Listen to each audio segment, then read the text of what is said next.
생을 다해 갚아도 다하지 못하는 고마운 부모님의 은혜. 부처님 전에 소중한 가족연가의 극락왕생을 발언합니다. BTN 붓다회가 백중을 앞두고 연가 회원가입을 접수합니다. 방송 포교는 부처님 가르침을 널리 전하는 이 시대 최고의 법공양입니다. 백중을 앞두고 불자라면 누구나 지금 바로 붓다회에 동참하세요.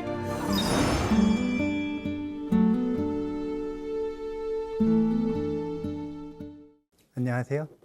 안녕하세요. 잘 지내셨죠? 네. 잘 지내셨죠? 이것도 굉장히 어색한 것 같은데. 오늘은 금강경에 물들다 24번째 시간이에요. 24번째면은 벌써 6개월째인가요? 굉장한 시간인데요. 그 6개월이 지나는 동안 금강경을 3분의 1쯤 했네요. 뒷부분에서는 좀 빠르게 진행이 될 거라고 생각을 하지만 어쨌든 24회 차입니다 벌써. 우리가 지난 시간에 이제 의법 출생분을 공부를 하고 있는데 그 부분의 전반부를 통해서 광대심 연습을 했어요. 광대심을 연습하는 방법론을 봤습니다. 굉장히 구체적인 사실은 명상 실습법이었어요. 삼천대천세계라고 하는 개념을 활용해서 넓은 세계를 관상하는 방법. 그렇게 함으로써 사로잡혀 있는 것에서 벗어나는 방법. 이런 방법을 배웠던 거예요. 이번에는 제1심에 대한 공부를 할 거예요. 제1심. 이것은 무슨 뜻이냐면 뭐가 제일인가, 무엇이 공덕이 제일 큰가, 무슨 복덕이 제일 큰가, 이걸 논하는 거예요. 이걸 논하는 거예요. 그래서 오늘의 제목은 제1심 연습과 전혀 상관이 없는 부처님 탄생의 비밀입니다. 부처님 탄생의 비밀. 왜냐하면 이 비밀을 알면 부처님으로 탄생할 수 있어요, 없어요? 이게 바로 세상에서 가장 귀한 것이라는 거예요. 세상에서 가장 귀한 것이 무엇인가? 제일 큰 공덕이 무엇인가? 이걸 지금 제1심 연습이라고 보시면 되는 겁니다. 뭐가 제일 귀한 건지를 모르면 그러면 그 제일 귀한 걸 추구할 수가 없어요.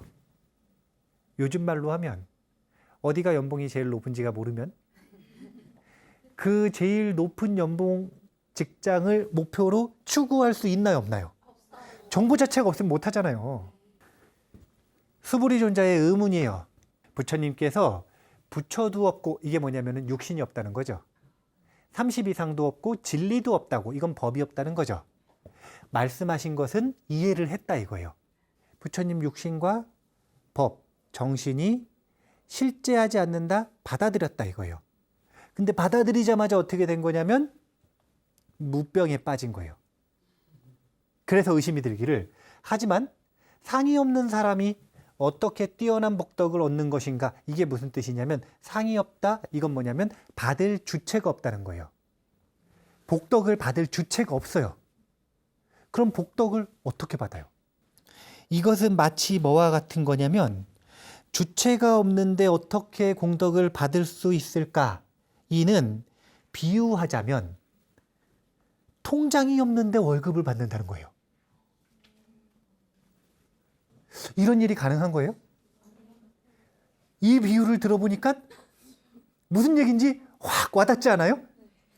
그러니까 인도 사람들, 특히 지금 도리심을 추구해서 성불의 길을 가고자 하는 사람들, 무한한 복덕을 쌓아서 그것을 가지고 성불의 원동력으로 삼겠다고 하는 사람들에게 있어서는 이 복덕을 받는다라고 하는 건 우리 요즘 세대로 하면은 월급 받는 거거든요.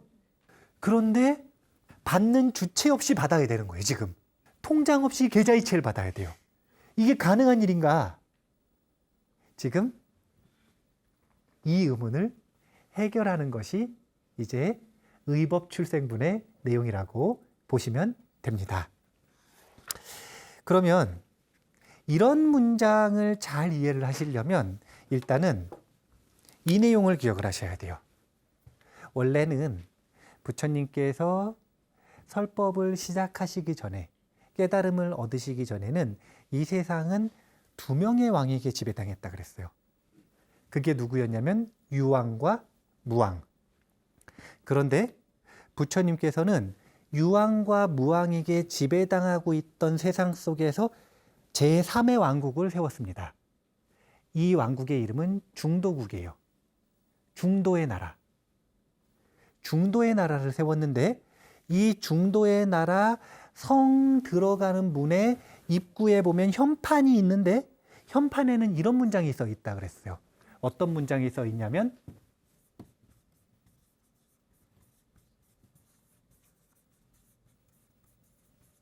주체는 없지만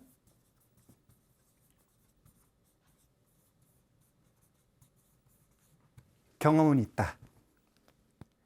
주체는 없지만 경험은 있다. 나는 없지만 나의 경험은 있다는 거예요. 우리가 흔히 생각하기를 저런 실수를 하는 거예요. 나의 상이 없는데 어떻게 복덕이 주어지는 경험을 하느냐 이거예요. 이것이 불가능하다 이거예요. 자, 그런데 부처님께서는 깨달음을 얻으시자마자 경험이 끝났나요? 경험이 이어졌잖아요. 45년 동안. 45년 동안 누구보다 밀도 있게 사셨거든요. 누구보다 밀도 있게 살았어요. 그 수없는 경험을 나라고 하는 주체를 가지고 했을까요? 주체가 없이 했을까요? 오직 경험이 있을 뿐이었어요. 나라고 하는 주체가 없이도 경험은 끊임없이 이어집니다. 마찬가지로 나라고 하는 주체가 없어도 이것이 실체가 없더라도 우리에게 공덕은 작용을 합니다. 경험에 영향을 미친다라는 거죠.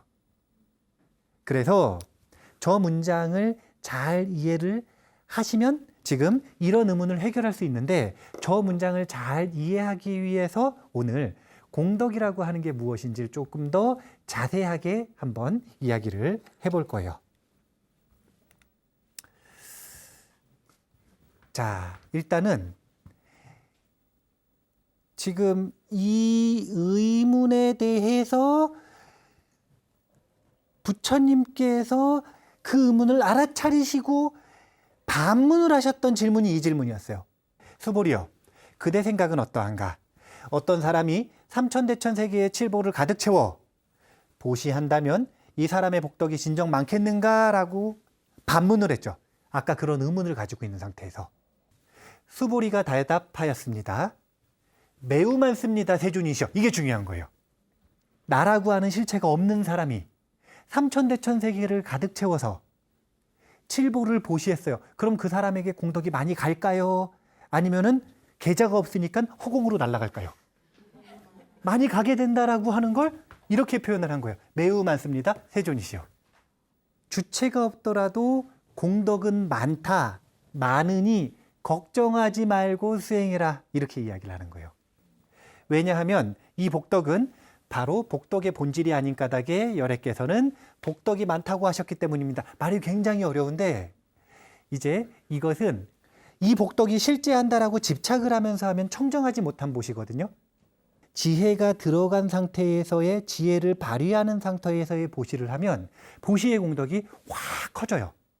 이 얘기는 무슨 얘기냐면 월급이 확 커진다는 거죠. 그러면 월급이 확 커지는 방법이 있으면 배워야 돼요, 안 배워야 돼요? 아무리 어려워도 배워야죠.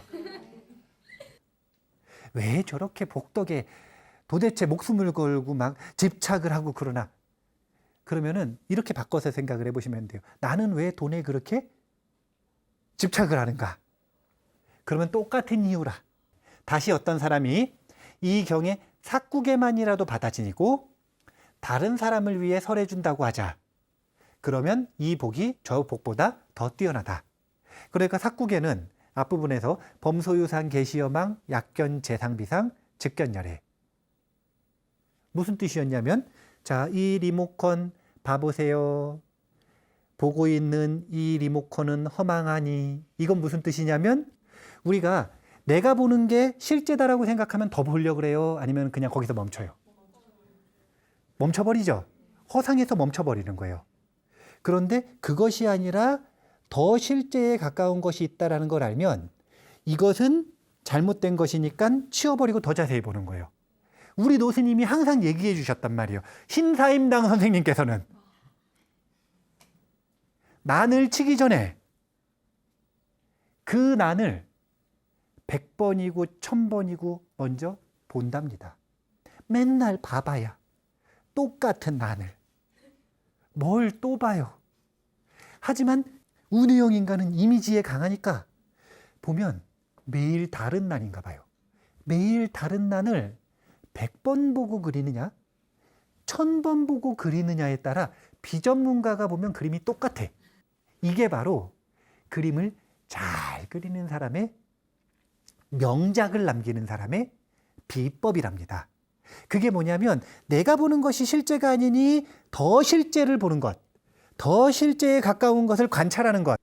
이 관찰의 여지를 주려면 이것이 실제가 아니라고 하는 걸 알아야 된다라고 하는 것.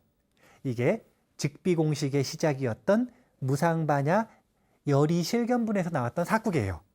이 사구계를 지금 설명해 줬어요. 그럼 제가 사구계를 보시한 거죠. 이복덕이 크냐 아니면 삼천대천세계의 다이아몬드를 채워가지고 보시하는 게 공덕이 크냐. 제1심 뭐가 더 귀한 것인가 라고 하는 가치체계를 우선순위를 새롭게 만드는 과정인 거예요.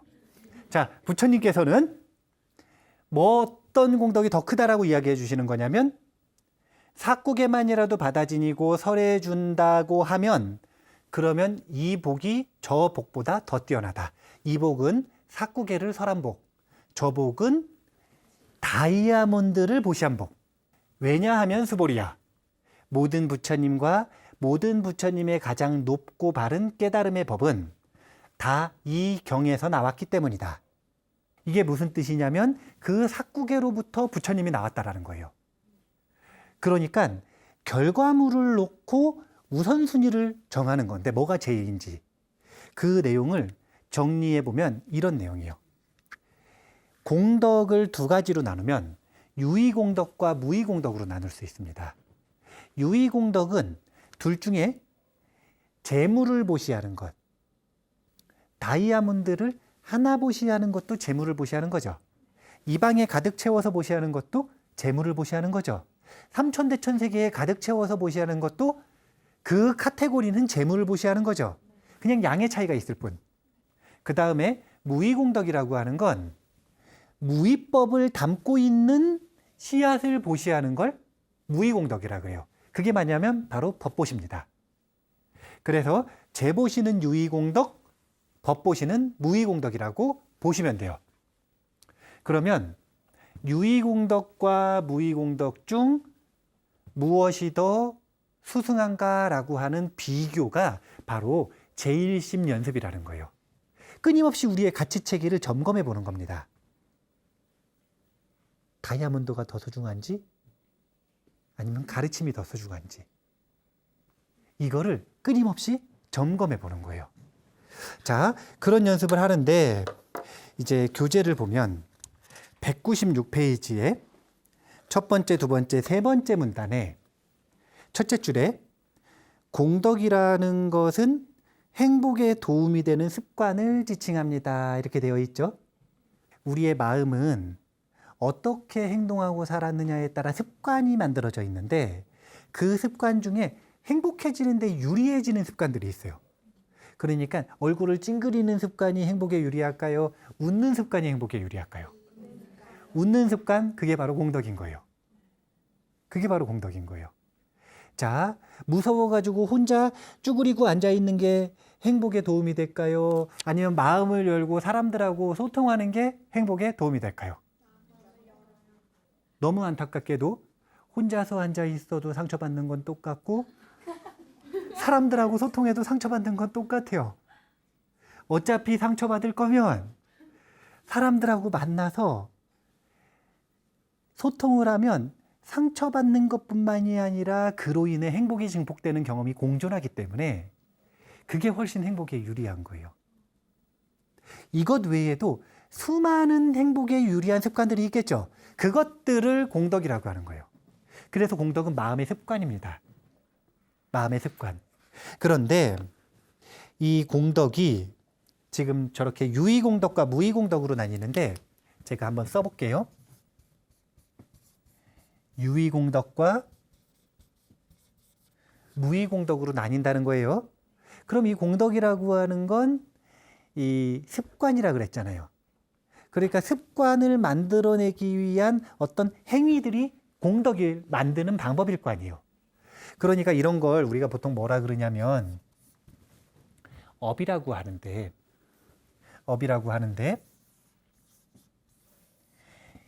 이 업이 유의의 업과 무의의 업이 있다 이거예요.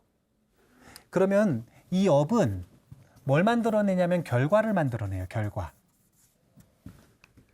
공덕은 고통을 만들어낸다 그랬나요? 행복을 만들어낸다 그랬나요? 행복을 만들어낸다 그랬죠. 그런데 유의는 무의는 서로 다른 행복을 만들어낸다 이거예요. 그 행복의 종류가 다르다라는 거예요. 그러니까 지금 저 문장 속에서의 비유를 놓고 보면 유의공덕은 제보시로서 만들 수 있다 그랬죠. 제보시만 유의라는 게 아니에요. 저 문장 속에서 제보시는 유의공덕을 만든다는 거예요. 그 다음에 법보시는 무의공덕을 만들어요. 자, 한번 생각을 해봅시다. 자, 제보시를 했어요. 그러면 다이아몬드를 이 사람이 받았어. 그러면 그 다이아몬드를 받은 사람이 다이아몬드를 받은 결과 어떤 행복을 누릴까요? 본질은 뭐냐면 다이아몬드를 주면 어떻게 돼요? 부자가 되죠. 이게 본질이에요. 그러면 부자가 됐네요. 결과.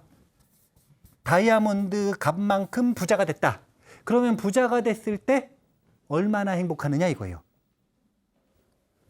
사람마다 다르겠지만 얼만큼 행복하겠죠. 얼만큼 행복하겠죠. 이게 바로 유의공덕의 결과예요. 그런데 무의공덕이라고 하는 건 법보시를 했는데 이 법에는 모든 부처님과 부처님의 가장 높고 올바른 깨달음이 어디서 나왔다 그랬어요? 이 금강경에서 나왔다 그랬죠? 이 경의 법에서 나왔다라는 거예요. 그럼 그 법을 보시를 했어요. 그러면 이 씨앗이 꽃을 피웠을 때 부자를 만들어줄까요? 아니면 부처님을 만들어줄까요? 부처님을 만들어주는 거예요. 자, 결과를 놓고 보자 이거예요. 결과를 놓고 다이아몬드 제보시를 받았더니 어떻게 됐냐면 그만큼 부자가 된 거예요. 그런데 법보시는 특징이 뭐냐면 이것의 결과물이 나올 때 그 사람은 부처님이 되는 거예요. 다이아몬드 10개만큼 부자를 만들어주는 것과 아니면 부처님을 만들어주는 것. 뭐가 더 가치 있을까요?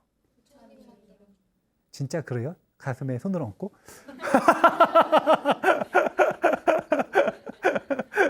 사실은 엄밀히 얘기하면 이 유의공덕과 무의공덕 결과물을 놓고 보면 부자를 만들어주는 것과 부처님을 만들어주는 것 사이에 가치의 크기를 비교할 수 없는 대상인 거예요. 왜냐하면 아예 다른 차원의 결과물이기 때문에. 그리고 또 이것은 호불호가 명확하게 갈립니다. 무슨 얘기냐면 누구나 부처님이 되고 싶을까요? 안 되고 싶은 사람이 있겠죠. 그러면 둘 중에 뭐 받을래? 그러면 뭐 받겠어요? 부자 되게 해주세요 이러겠죠. 그런데 또 어떤 사람은 부자 되게 해주세요가 아니라 부처님 되게 해주세요 하겠죠. 그러니까 사람의 성향 따라 상대적인 기준이기 때문에 누군가에게는 어쩌면 유의공덕이 더 가치 있어 보일지도 모른다라는 거예요.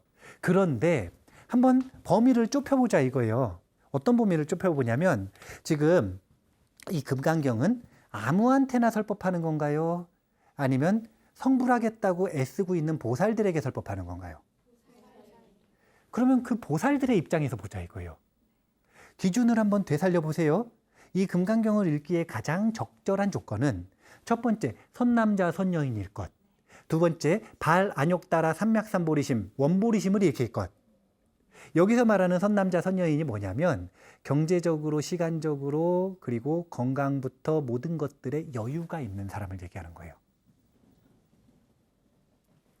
시간과 경제와 그 모든 것들에서 여유가 있는 사람. 여유가 있다라는 건 그 전에 다 누려봤다는 거예요, 안 누려봤다는 거예요? 누려봤다는 거죠. 누려본 사람들이 왜 부처님이 되고 싶을까? 돈을 쫓아봐야, 명예를 쫓아봐야 얻어놓고 보니까 허망하더라. 그래서 더 높은 가치를 추구하다 보니까 가장 소중한, 그래서 자꾸 금강경에서 가장 높고 올바른 뭐 이런 표현들이 자꾸 나오는 거예요. 왜냐하면 쫓고 쫓아오던 사람들을 위한 가르침이니까. 그러니까 그 사람들이 느끼기에, 그러니까 다른 모든 대상들을 대상으로 하는 이야기가 아니라 여기 있는 사부 대중들은 전부 다 가치체계가, 가치관이 어떻게 바뀌어 있냐면 돈, 명예, 그리고 관계라고 하는 이 물질을 추구하는 것은 이제 아니라 이거예요. 가치체계가 저것이 1순위가 아니에요. 뭐가 1순위냐면 깨달음이 1순위인 거예요. 저렇게 가치체계가 바뀌지 않은 사람에게는 자, 부자 될래요? 부처님 될래요? 그러면 부자 되는 게 훨씬 매력적일 수 있다는 거예요. 그래서 제가 양심의 손을 얹고 한번 생각해 보라는 거예요. 지금 금강경 배우니까 무작정 부처님이 훨씬 좋은 거다, 그렇게 생각하지 말고, 그렇게 생각하면 그냥 자기 자신의 본래 마음을 숨겨버리는 것일 수도 있어요. 솔직하게 보란 말이에요. 솔직하게. 안 바뀌었으면, 가치체계가 아직 안 바뀌었으면 바뀐 척을 할 게 아니라 바뀌도록 노력을 해야 될 거 아니에요. 금강경 속에서는 안 바뀌었으면 바뀌도록 노력하는 방법도 그 전에 이미 얘기했어요. 그게 뭐냐면 지계수복이라고 하는 언어로서, 그리고 스승을, 부처님을 섬기라고 하는 언어로서, 아직 가치체계가 바뀌지 않은 사람은 수행 방법도 다 얘기를 해주셨단 말이에요. 자기를 점검해 보지 않으면 그 다음으로 나가는 척하면서 못 나가는 거예요. 정말로 내가 부자 되는 것보다 부처님 되는 게 좋다, 그러면 그걸 보살이라고 그러는 거예요. 돈이 제일 중요하고 명예가 제일 중요하고 사랑이 제일 중요하다라고 휩쓸려가는 사회에서 나는 그것 말고 깨달음을 추구하겠다. 얼마나 고고하고 용맹한 마음입니까? 이런 마음을 가지고 있는 사람을 바로 보살이라 그러는 거예요. 그렇다면 무의공덕이 왜 가치가 있는지를 조금 더 자세히 보자면, 이제 뒷문장이에요. 아까 부분에 다시 어떤 사람이 이 경의 사국에만이라도 받아 지니고 다른 사람을 위해서 설해준다고 하자. 그러면 이 복이 저 복보다 더 뛰어나다. 왜냐하면 수보리여, 모든 부처님과 모든 부처님의 가장 높고 바른 깨달음의 법은 다 이 경에서 나왔기 때문이다. 수보리여, 부처님의 가르침이라고 말하는 것은 부처님의 가르침이 아니다. 즉비공식이 한 번 더 나왔어요. 이 이유 때문에 무의공덕이 더 수승하다라고 이야기를 하는 겁니다. 자, 이 이야기가 구체적으로 어떤 이야기인가? 부처님의 탄생에 대한 이야기를 한번 해볼게요. 부처님이 탄생한다. 그러면 부처님이 탄생을 하는 건 육체가 탄생을 하는 걸까요? 아니면 정신이 탄생을 하는 걸까요? 육신이에요? 정신이에요? 그런데 부처님의 육신은 태어나는 방식이 태난스파 중에 태생이라. 누구의 태를 빌렸냐면 마야 부인의 태를 빌렸어요. 그러니까 부처님 육신이 태어난 것의 모태는 누구냐면 마야 부인이죠. 그런데 부처님의 정신, 그 중에서도 깨달음을 잃은 이후의 정신, 이것은 법신이라고 부르는데 그 법신은 태난스파 중에 화생이에요. 그러면 화생의 모태는 어머니 배가 아니라 특정한 업, 공덕이라. 어떤 업이고 어떤 공덕인가? 바로 보리심의 공덕이에요. 그래서 부처님의 법신이 태어나는 것은 어디로부터 태어난 거냐면 보리심으로부터 태어난 것입니다. 그러니까 사실은 부처님의 모태는 뭐냐면 보리심이라는 거예요. 그래서 이것 때문에 아주 흥미로운 논쟁들이 있는데, 부처님 오신 날이 언제냐, 이거 가지고 논쟁을 하거든요. 역대 논쟁을 해온 거예요, 지금까지. 그러다가 이제 부처님 오신 날 4월 초파일 된 건데, 4월 초파일이 탄생일이잖아요. 여기서 말하는 탄생일은 육신이 태어난 날이죠. 그래가지고 갓난아기가 이렇게 이 한쪽은 손을 하늘을 찌르고 한쪽은 손을 아래를 찌른 다음에 그 유명한 천상천하 유아독존을 했다 그러시잖아요. 옹알이를 하셨을지 아니면 명확한 발음으로 하셨을지 아니면 비운지 그거는 그때 당시에 CCTV를 확인해 봐야 정확하게 알 수가 있거든요. 근데 아마 CCTV 사각지대에서 하신 것 같아요. 그런데 육신이 태어난 날이 과연 탄생일인가? 아니면 성도하신 날, 이건 뭐냐면 그 전에도 석가모니 부처님의 육신도 있고 정신도 있었습니다. 그때도 이미 훌륭했대요. 얼굴도 잘생기고 지식도 뛰어나고 자비로운 마음이 넘치셨대요. 출가하기 전에도. 그래서 석가족의 보름달 같은 존재였습니다. 석가족의 모든 사람들이 사랑하는, 존경하는, 정말 경외하는, 두려워하는 그런 최고의 왕이 후계자였던 거예요. 여담으로 그런 부처님이 진짜 미루다가 아이를 하나 낳았거든요. 왜 미루다가냐면은 그 전부터 쾌락을 많이 즐기셨어. 근데 진짜 똑똑하신 게 아이가 안 나와. 이건 무슨 얘기냐면 출가하고 싶으니까 안 낳은 거죠. 그러다가 29쯤에 진짜 어렵게 아이가 하나 나온 거예요. 근데 그 아이가 딱 태어났는데 부왕이 석가모니 부처님, 석가족의 보름달이 항상 출가하고 싶어하는 마음이 있다는 걸 알아요, 몰라요?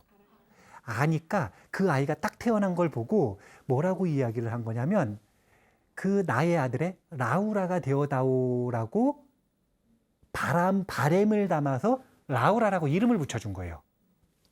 그 라우라가 무슨 뜻이냐면 월식이에요. 석가족의 보름달을 잡아먹는 월식이 되어다오. 그래서 장애라고 번역이 되는 이유가 석가족의 보름달인 석가모니 부처님 이 십달타 태자가 출가 못하게 그 정신이 깨어나지 못하게 월식으로 잡아먹어다오. 장애물로써. 그렇게 해가지고 이름이 라우라가 된 거예요. 그런데 부처님께서는 그런 장애들을 뛰어넘고 석가족의 보름달이 아니라 온 인도, 전 인도의 태양이 되었죠. 전 인도의 태양이 되었죠. 이제 그렇게 전 인도의 태양이 되는 날, 그날이 성도일인데 이때 그 전에 가지고 있었던 훌륭한 육체와 정신, 그 보름달이 태양으로 승화되는 날입니다. 이 날이 이제 깨닫는 날이죠. 이 날이 부처님 오신 날인가? 아니면 돌아가시는 날이 부처님 오신 날인가? 이게 논쟁이 많았단 말이에요. 근데 제가 정리를 개인적으로 해드리자면 탄생일은 언어가 어떻게 되는 거냐면 보살님 오신 날이라. 이 보살이라고 하는 단어가 왜 나온 거냐면 처음엔 이렇게 나온 거예요. 석가모니 부처님이 깨달으신 다음엔 부처님인데 그전에는 공공연하게 사람들이 십달타 태자라고 불렀어요. 그러면 이제 석가모니 부처님이 열애가 되셨고 세존이 되셨는데 그 전에 있었던 일들을 말할 때 십달타 태자 이럴 수가 없잖아요. 십달타 태자가 말이야 이럴 수가 없잖아요. 지금처럼 신격화되지 않은 시대라 하더라도 위대한 스승이란 말이에요. 인정받는. 여러 장자들과 국왕들과 여러 종교 지배자들이 귀의하고 있는 스승이란 말이에요. 정말 존경받는 스승에게 십달타 태자가 이럴 수가 없잖아요. 그러면 그 전에 뭐라고 부를 거냐 이거예요. 그래서 보디사타라고 하는 명칭이 나오기 시작을 하는 겁니다. 모든 부처님께서 깨달음을 이루시기 전에 그 전신은 보살행을 하도록 되어 있는데 그 보살행을 하다가 태어난 그 아이는 아직 부처님은 아니죠. 그렇다고 일반인도 아니죠. 그래서 보살님이 되는 거예요. 그래서 이때는 보살님 오신 날. 성도하신 날이 바로 부처님 오신 날. 그리고 열반하신 날은 부처님 가신 날. 이제 나중에 이 열반에 대해서도 이제 재밌는 논쟁이 있거든요. 이때 비로소 부처님의 깨달음이 온전해졌다. 이런 논쟁들이 있는데 말도 안 되는 얘기예요. 그건 자꾸 부처님을 깎아내리는 거라. 이때 이미 온전하셔요. 이런 생각을 하면 부처님이 이때는 온전하지 않다 이거예요. 예, 아니라. 사실은 원래 정말로 부처님 오시는 날이라고 하는 말이 제일 어울리는 날은 성도제일이에요. 하지만 그렇다 그래서 우리 모두 부처님 오신 날을 바꿔야 된다, 이런 얘기는 절대 안 할 거예요. 그냥 다 같이 받아들이고 하던 날, 약속되어 있는 날, 저 탄생일에 부처님 오신 날을 하는 것, 그것도 좋은 의미다. 하지만 이렇게 언어가 다르다라고 하는 건 우리가 꼭 볼 필요가 있어요. 그래서 이 이야기를 왜 했냐면 부처님이 태어나시는 모태가 뭐가 더 중요한가 이걸 보자는 거예요. 육신이 태어나는 게 더 중요한지 아니면 깨달음, 성불의 깨달음이 이루어지는 게 더 중요한 건지, 육신이 중요한지 법신이 중요한지, 여기서 중요하다라는 건 뭐가 더 부처님의 정체성에 어울리는지. 만약에 육신이 태어난 것이 어울린다면 그럼 태어나자마자 부처님이라고 해야 돼요, 안 해야 돼요? 해야죠. 그런데 법신을 이루고 나서 부처님이라고 하잖아요. 그러니까 사실상 진정한 부처님의 정체성이라고 하는 것, 진정으로 부처님이 태어나시는 날은 이 날이 되는 거고, 그렇기 때문에 모태가 뭐가 되는 거냐면 마야부인이 아니라 보리심이 되는 것이다. 이게 지금 석가모니 부처님이라고 하는 시달타 태자라고 하는 개인의 성불의 길에서 보다 보편적인 성불의 길로 개념이 확장되어 나가는 과정입니다. 그전에는 개인으로 생각을 하니까 마야부인을 모태로 해서 태어났다 이렇게 생각을 하지만, 이제는 석가모니 부처님 시달타 태자만 성불의 길을 가는 것이 아니라 누구나 가야 되니까 보다 보편적인 개념이 필요한 거예요. 그래서 모든 불보살님들의 공통 모태는 뭐가 되는 거냐면 보리심이 되는 거다. 이렇게 보시면 되는 거예요. 근데 여기에 대해서도 중국 불교에서는 불모가 되는 것, 부처님의 이 모태가 되는 것은 바냐바라밀이라고 합니다. 이게 바로 중국 불교와 인도 불교의 성격 차이인 거예요. 중국 불교는 자비보다는 바냐에 초점이 많이 맞춰져 있기 때문에 바냐와 자비가 합일되어 있는 보리심에서 바냐를 초점을 맞춰서 내세운 거예요. 하지만 본래의 인도 불교의 성격에서는 보리심이 모태다라고 하는 걸 꼭 기억을 하실 필요가 있습니다. 그래서 이제 수보리존자의 종교개혁이라고 하는 이름으로 이야기한 적이 있죠.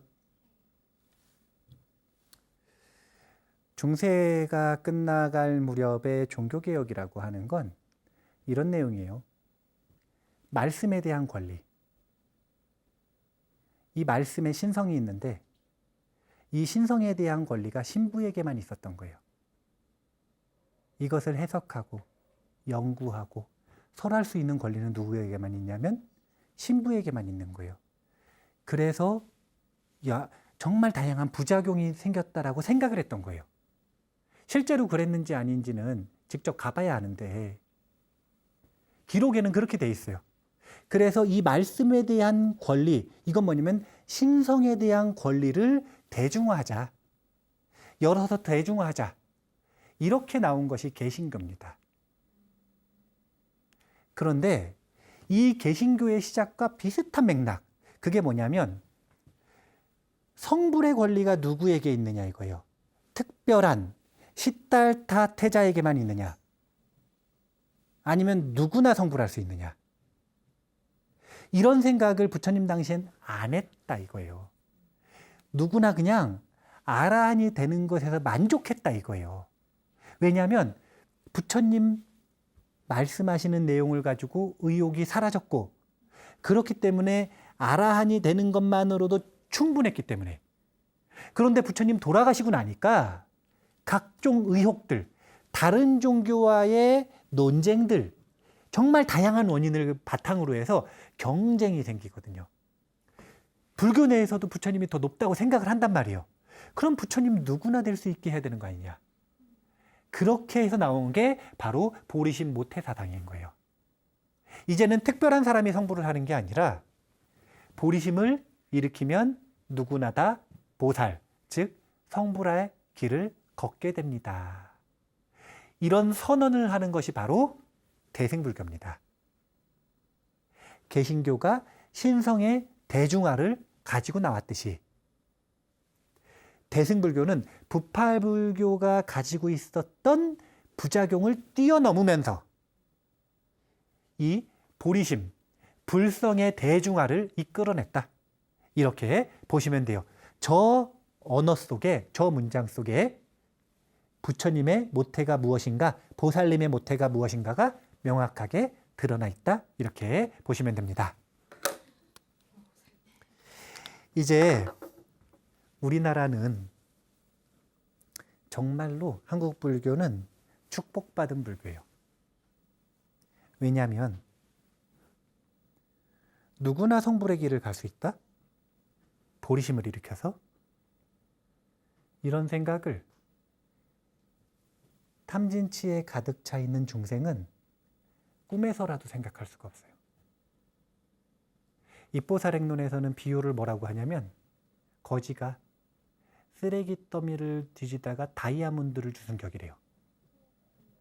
그런 일이 흔해요, 희유해요?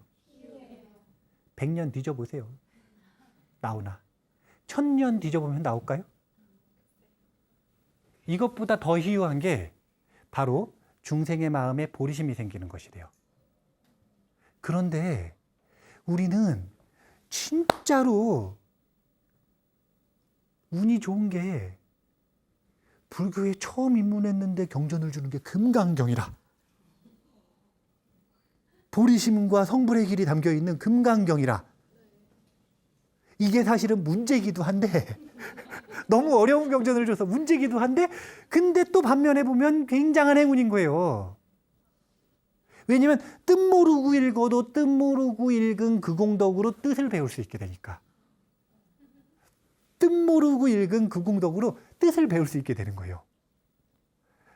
우리가 지금 이렇게 공부를 할 수 있고 그 뜻을 배울 수 있는 건 그동안 수지독송했었던 노력 때문입니다. 그 노력의 결과가 꽃을 피우는 거니까요.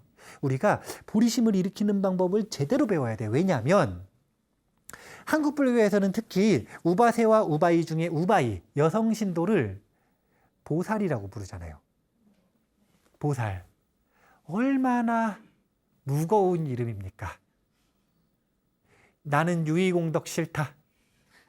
나는 오직 성불의 길을 가겠다. 이게 바로 보살인데 과연 마음이 그러한가 이거예요. 그렇지 않은데도 왜 보살님이라고 부를까요? 그러라고요. 그러라고. 보리심을 일으키라고. 성불의 길을 가라고. 축원을 해주시는 마음이 묻어있는 게 바로 그 명칭이에요. 그래서 그 명칭에 어울리지 않게 보살님들이 행동을 할 때 스님들끼리 이런 농담을 합니다. 보살댁이라고. 근데 이제 보살이 어떤 존재고 어떤 마음을 일으켜야 되고 만약에 그런 마음을 못 일으킨다면 어떻게 연습을 해야 되는지를 배워서 이제는 진정으로 우러나오는 보살님 소리를 좀 들었으면 좋겠어요. 보살떼기에서 벗어나서 보살님이 되셔야 돼. 이런 단어가 아예 없어졌으면 좋겠어요. 그러려면 다른 것이 아니라 우리가 이 금강경을 수지독송하고 배우는 과정을 통해서 모든 불보살님과 공통 가문입니다. 왜냐하면 모태가 같으니까. 그 가문에 들어가려면 그 가문에 어울리는 행동을 해야 되는 거예요.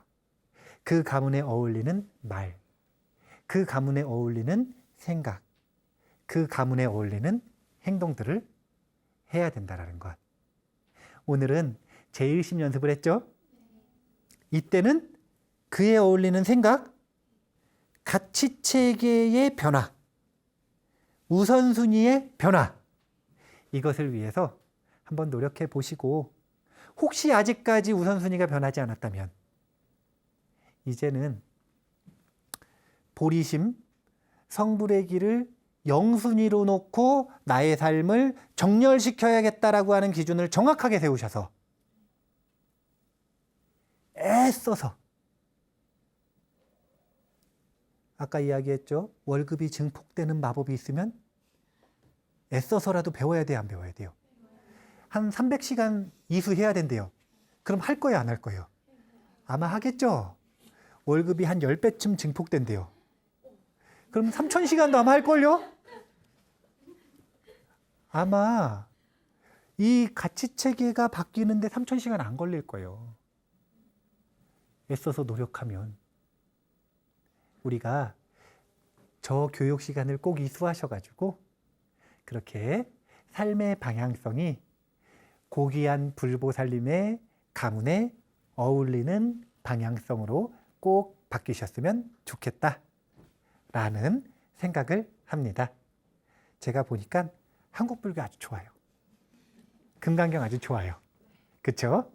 네, 그러면 다음에 만날 때까지 금강경 수지독송 잘 하시고 안심하시기 바랍니다. 그럼 오늘 마치겠습니다. 감사합니다.